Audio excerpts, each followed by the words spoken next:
The Behavioral Science Unit of the FBI is a unit based on the study of behavior and the psychology of crime.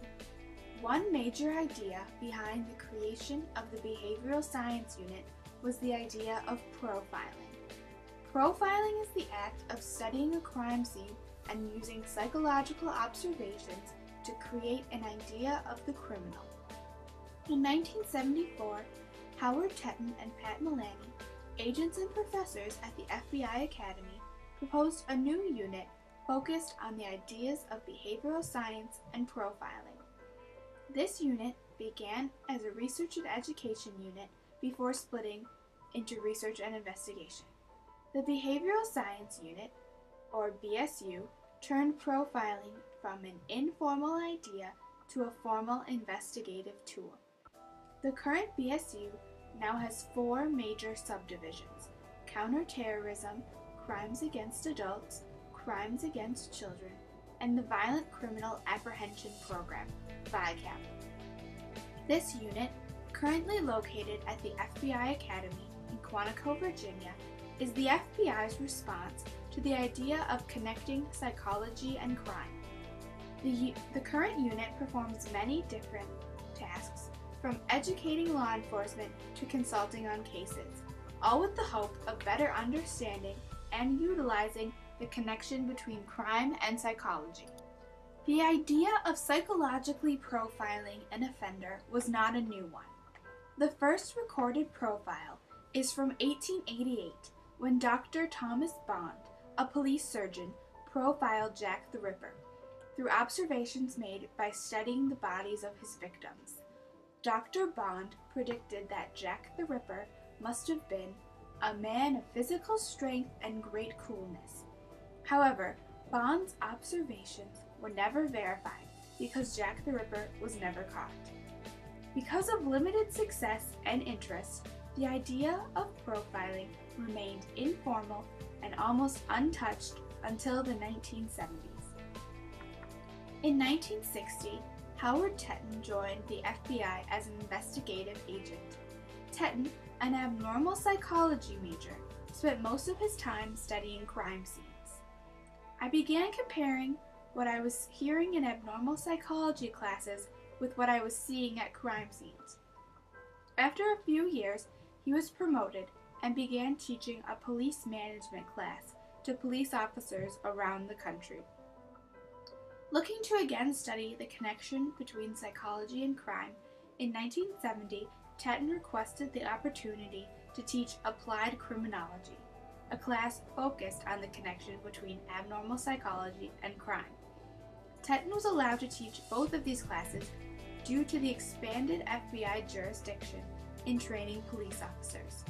Tetton was assigned a partner for his new class, Pat Malani, a New York-based FBI agent. Together, they taught applied criminology, a class that was later renamed psychological profiling.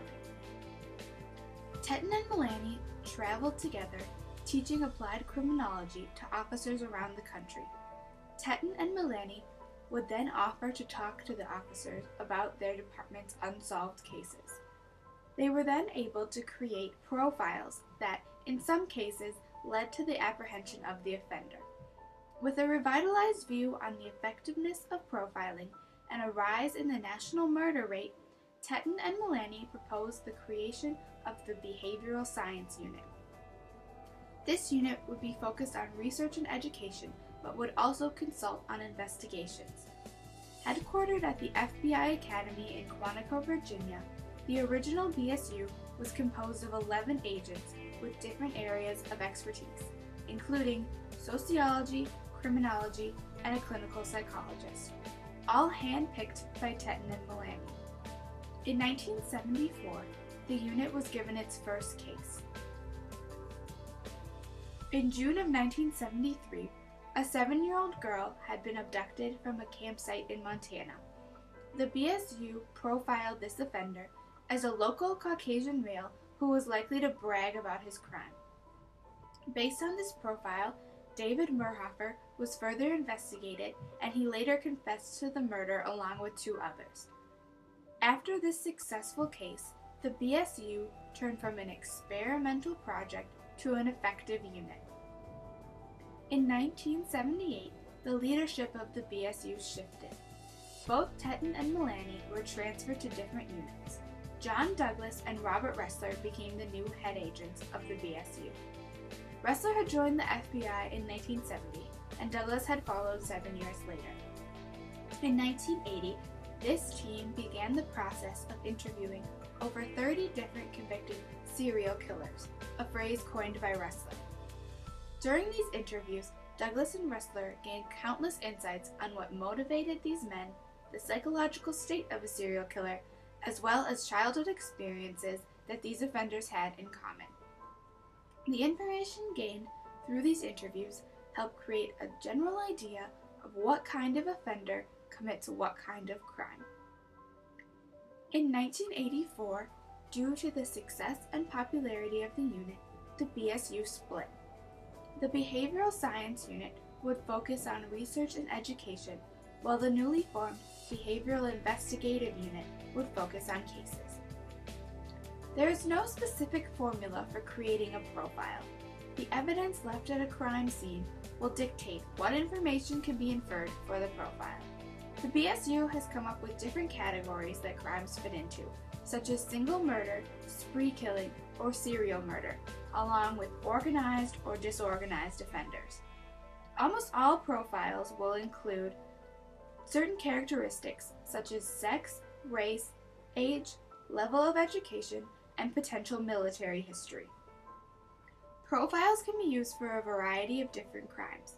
Abduction, rape, and arson cases can all be successfully profiled. But the most famous profiles come from cases of serial killing. The BSU has profiled many of these killers, including the Zodiac Killer, Charles Manson, and the BTK Killer. The Behavioral Science Unit was the FBI's response to the idea of a connection between psychology and crime.